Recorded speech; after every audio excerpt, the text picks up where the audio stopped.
The Trump administration is squaring off against Fed Governor Lisa Cook at the Supreme Court today over President Trump's effort to fire Cook. Former Fed governors, of both parties say independence of American monetary policy itself is at stake. The conservatives on the court seemed skeptical about President Trump's argument that he's allowed to fire her for cause and that only he can decide what for cause means. Your position that there's no judicial review, no process required, no remedy available, very low bar for cause that the president alone determines, I mean, that would weaken, if not shatter, the independence of the Federal Reserve that we just discussed. And my smart panel is back. Phil Mattingly, I know you listened to most, if not all, of the arguments. I feel like when you have lost Brett Kavanaugh as a Republican president, you've kind of lost, likely. I'll one-up you and say when you've lost Samuel Alito, Brett Kavanaugh, Amy Coney Barrett, and Justice Gorsuch, all of whom had very skeptical questions of the Solicitor General, John Sauer. Now, let's be very clear. That doesn't necessarily mean they're going to rule one way or another. But having listened to a number of Supreme Court arguments this year, the Trump administration has kept a lot of us busy on that front. It was by far, I think, the most skeptical I've heard a large group of the conservative majority repeatedly over the course of the entire argument. And let's be clear here. This is not just an argument about whether or not the president can remove somebody. This is an extraordinary court case with the highest stakes as the president continues his verbal and also legal assault on the Federal Reserve that we've seen over the course of pretty much the entirety of his first term. I think the critical thing to keep in mind here as we picked up the skepticism of the justices is at the heart of this is an allegation of mortgage fraud. The justices themselves pointed out the actual documents that underpin that allegation are not even in the case file here. It's just tweets from Bill Pulte that have screenshots of some of those. And much of the discussion was not at all about the allegations or whether that hit the for-cause threshold, but instead process, procedure, and why the administration wanted to move so quickly on this, none of which seemed to be good signs for the administration, and a lot of questions that I think coming out of it, the administration will still have to answer.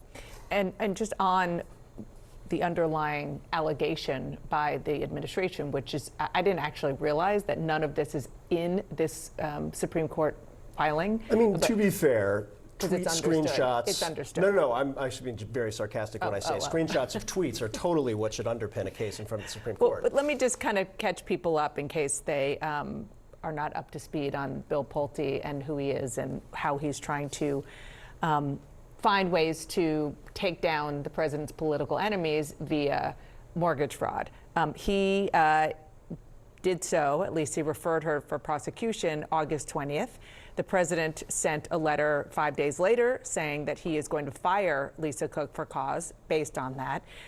She sued to keep her job 3 days later. Then a federal district court granted an injunction preventing her from being fired.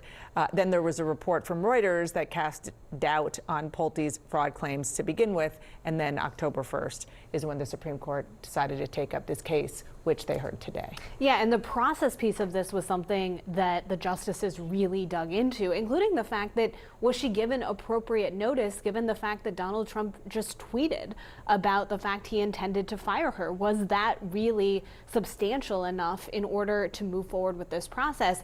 And again, like you noted, they were not really getting into the underlying issues of the mortgage fraud or questioning the cause piece of this. This was really a process piece. And if you have watched Supreme Court fights in the past, you have to really cross your T's and dot your I's in the process here before you even get to the underlying issues of this case. And just a bit of analysis from our colleague Brian Mina today.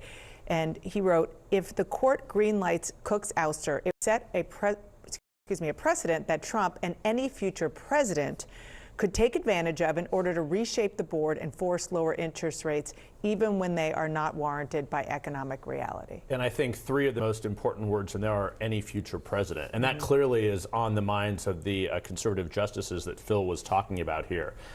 The Donald Trump era will end at some point, but this will go on, and this is a decision that will last beyond that, and it is so important to the independence of the Federal Reserve. And I think that this is something that a fight the president picked early on that he may live to regret overall in the Federal Reserve, because it has absolutely sort of changed his ability to shape it. His fight with Jerome Powell over and over again, in the criminal charges or the investigation, it probably has hampered his ability to change the Federal Reserve like he otherwise would have been able to had he just left the process alone.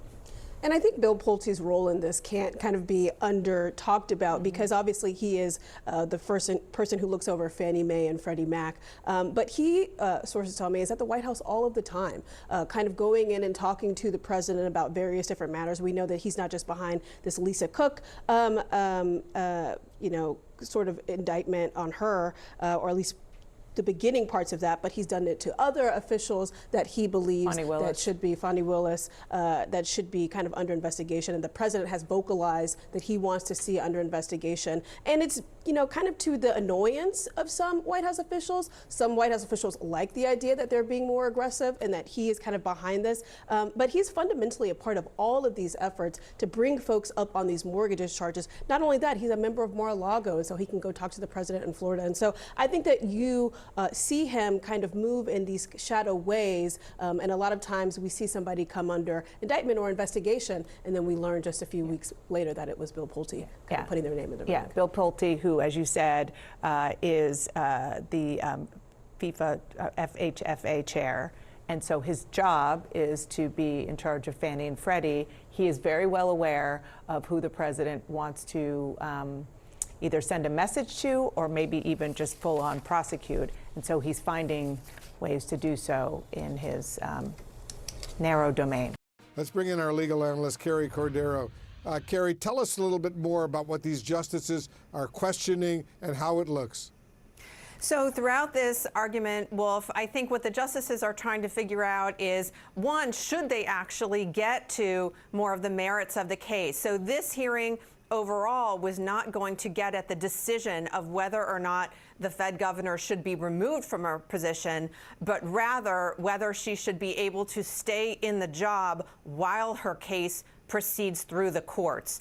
And so the justices asked a number of questions, both of the Solicitor General and of her counsel, Paul Clement, as to how they should be thinking about this. There's a lot of issues that remain in the case. How the courts should interpret the for-cause requirement that a Fed governor be removed. Whether or not the D.C. Circuit was correct in finding that the Fed governor has a due process right to her role. And so the courts are the Supreme Court throughout its hearing was trying to wrestle with those questions and figure out how extensive they should go in terms of making those decisions, or whether they should just say that maybe the Trump administration jumped the gun a little bit in making this emergency request to the Supreme Court, and it should just continue to work through the lower courts. And remind our viewers. Oh, go ahead, Wolf. Carrie, remind our viewers the implications here, how high the stakes are, why we're paying so much attention to this case. So it came up a few times, Pamela, that this is such a novel case because a president in the Federal Reserve's history has not fired a governor. Governors are appointed to statutory terms. The Federal Reserve Act, the statute that governs the Federal Reserve, says that a governor should only be removed for cause, and yet it has never in the history of the United States been tested in this way. Even some of the conservative justices, Carrie, correct me if I'm wrong, they seem to be suggesting that maybe the president went too far, but what's your assessment? Yeah, I think there was a question as to whether or not this was just premature altogether, this emergency application that the administration made to the Supreme Court. Again, her case, Lisa Cook's challenge to her firing by President Trump, was working its way through the lower courts, and they hadn't yet gotten to the merits of whether or not she could be actually removed. As a practical matter, she remains in her position as of this day, and so the Trump administration was trying to push the Supreme Court in its arguments to actually force her removal before she's actually been able to challenge her removal. Do you think, Carrie, we'll get this decision at the very end of the term in June because of the implications here? It's hard to say. They take this, the Supreme Court did take take this case as an emergency application, and so that tends to indicate that they thought that there was an urgency to it. But at the same time, some of the questions from the justices did pertain to whether there's really any harm in her remaining in her position, particularly because the allegation that the Trump administration has made is not that she has done anything improper or illegal while she's been serving as a governor, but instead the conduct that they're alleging pertains to an action that she took, is alleged to have taken prior to becoming a governor.